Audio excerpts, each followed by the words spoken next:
Seetharama serial Rama ಹಾಗೂ ಚಾಂದಿನಿ ಪ್ರೇಮ ಕಥೆಯನ್ನು reveal ಮಾಡಿದ ಅಶೋಕ. ಸೀತಾರಾಮ ಧಾರಾವಾಹಿಯಲ್ಲಿ ರಾಮನ ಸ್ಥಿತಿ ಗಂಭೀರವಾಗಿದ್ದು ಇನ್ನೂ ಎಚ್ಚರವಾಗಿಲ್ಲ. ರಾಮ ಸ್ಥಿತಿಯನ್ನು ಕಂಡು ಎಲ್ಲರೂ ಗಾಬರಿಯಾಗಿದ್ದಾರೆ. ಸೂರಿತಾತ ಅಂತೂ ಮೊಮ್ಮಗನ ಸ್ಥಿತಿ ಕಂಡು ಕುಗ್ಗಿ ಹೋಗಿದ್ದಾರೆ. ಸೀತಾ ಜೊತೆಗೆ ಮಾತನಾಡಬೇಕು ಎಂದು ಸೂರಿತಾತ ಬಯಸಿದ್ದು ಅಶೋಕನ ಬಳಿ ಹೇಳಿಕೊಂಡಿದ್ದಾರೆ. ಅಶೋಕ ಕೂಡ ಸೀತಾಳಿಗೆ ಫೋನ್ ಮಾಡಿದ್ದು, ದೊಡ್ಡ ಬಾಸ್ ನಿಮ್ಮ ಜೊತೆ ಮಾತನಾಡಬೇಕು ಎಂದಿದ್ದಾರೆ.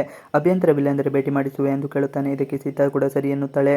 ಚಾಂದಿನಿಯನ್ನು ಹೊರಗೆ ಕಳಿಸಿದ ಅಶೋಕ. ಇತ್ತ ಚಾಂದಿನಿ ಆಸ್ಪತ್ರೆಗೆ ಬಂದು ರಾಮನನ್ನು ಭೇಟಿ ಮಾಡಿದ್ದಾಳೆ. ರಾಮ್ ಬೆಡ್ ಪಕ್ಕದಲ್ಲಿ ಹೂವಿನ ಬೊಕ್ಕೆಯನ್ನು ಇಟ್ಟು, ನಿನ್ನ ಬಿಟ್ಟು ಹೋಗಿದ್ದಕ್ಕೆ ಕ್ಷಮಿಸಿ ಬಿಡು. ನಿನ್ನ ಬಿಟ್ಟಿದ್ದು ನನ್ನ ತಪ್ಪು, ಆದರೆ ಇನ್ನು ಮುಂದೆ ಯಾವತ್ತೂ ನಿನ್ನ ಬಿಟ್ಟು ಹೋಗುವುದಿಲ್ಲ ಎಂದು ಹೇಳುತ್ತಾಳೆ. ನಿನ್ನ ಜೊತೆಗೆ ಸದಾ ಇರ್ತೀನಿ, ಐ ಲವ್ ಯು ರಾಮ್ ಎಂದು ಹೇಳುತ್ತಾನೆ. ಇದನ್ನು ತಕ್ಷಣವೇ ಬರುವ ಅಶೋಕ್ ಚಾಂದಿನಿಗೆ ಬೈಯುತ್ತಾನೆ. ನೀನ್ಯಾಕೆ ಇಲ್ಲಿ ಬಂದೆ? ಇನ್ನೊಂದು ಸಲ ರಾಮನ ನೋಡಲು ಬಂದರೆ ಸುಮ್ಮನೆ ಇರೋದಿಲ್ಲ. ಅವನಿಗೆ ನಿನ್ನ ನೆನಪೇ ಇಲ್ಲ.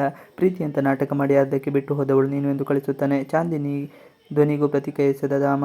ಇದೇ ಸಮಯಕ್ಕೆ ಸರಿಯಾಗಿ ಭಾರ್ಗವಿ ಬರುತ್ತಾಳೆ. ಭಾರ್ಗವಿ ರಾಮ ರೆಸ್ಪಾನ್ಸ್ ಮಾಡಿದ್ದಾನೆ ಎಂದು ಪ್ರಶ್ನಿಸುತ್ತಾಳೆ. ಆಗ ಚಾಂದಿನಿ ಇಲ್ಲ ಎಂದು ಹೇಳುತ್ತಾಳೆ. ಭಾರ್ಗವಿ ಮನಸ್ಸಲ್ಲೇ ಸರಿಯಾಗಿ ಟೈಮ್ಗೆ ಚಾಂದಿನಿ ಎಂಟ್ರಿ ಕೊಟ್ಟಿದ್ದಾಳೆ ಎಂದು ಖುಷಿ ಪಡುತ್ತಾಳೆ. ಅಶೋಕ್ ಚಾಂದಿನಿಗೆ ಬೈಯುತ್ತಾನೆ. ಇನ್ಯಾವತ್ತೂ ಬರಬೇಡ ಎಂದು ಹೇಳುತ್ತಾನೆ. ಆದರೆ ಚಾಂದಿನಿ ಇಲ್ಲ, ಬಂದೇ ಬರುತ್ತೀನಿ, ನೀನ್ಯಾರು ನಮ್ಮಿಬ್ಬರ ಮಧ್ಯೆ ಬರುವುದಕ್ಕೆ ಎಂದು ಹೇಳಿ ಹೊರಟು ಬಿಡುತ್ತಾಳೆ. ಚಾಂದಿನಿಯನ್ನು ಗಮನಿಸಿದ ಸತ್ಯಜಿತ್ ಅಶೋಕನ ಬಳಿ ಅವಳ್ಯಾರು ಎಂದು ಕೇಳುತ್ತಾಳೆ. ಚಾಂದಿನಿ ರಾಮ್ ಪ್ರೀತಿ ಶುರುವಾಗಿದ್ದೇಗೆ.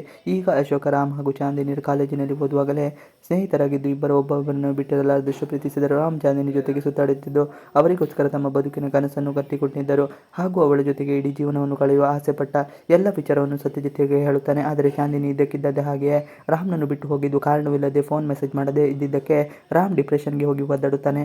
ಈ ವಾಪಸ್ ಚಾಂದಿನಿಗೆ ಬಂದಿರುವುದು ಅಶೋಕನಿಗೆ ಸ್ವಲ್ಪವೂ ಇಷ್ಟ ಇರುವುದಿಲ್ಲ.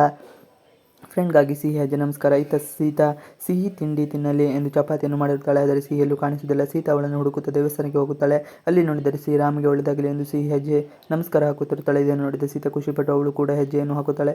ಸೀತಾ ಹಾಗೂ ಸೂರಿ ಇಬ್ಬರು ಭೇಟಿಯಾಗಿ ಏನು ಮಾತಾಡುತ್ತಾರೆ ಎಂಬುದು ಒಂದಾದರೆ ರಾಮ ಈಗ ಒಪ್ಪುತ್ತಾನ ಇಲ್ಲ ಚಾಂದಿನಿ ಪ್ರೀತಿಯನ್ನು ಬಯಸುತ್ತಾನೆ ಎಂಬುದು ಕಾದು ನೋಡಬೇಕಾಗಿದೆ. ಇವಿಷ್ಟು ಇವತ್ತಿನ ವಿಡಿಯೋ. ಇಷ್ಟ ಆದರೆ ಪ್ಲೀಸ್ ಲೈಕ್, ಸಬ್ಸ್ಕ್ರೈಬ್ ಮಾಡಿ. Thanks for watching video.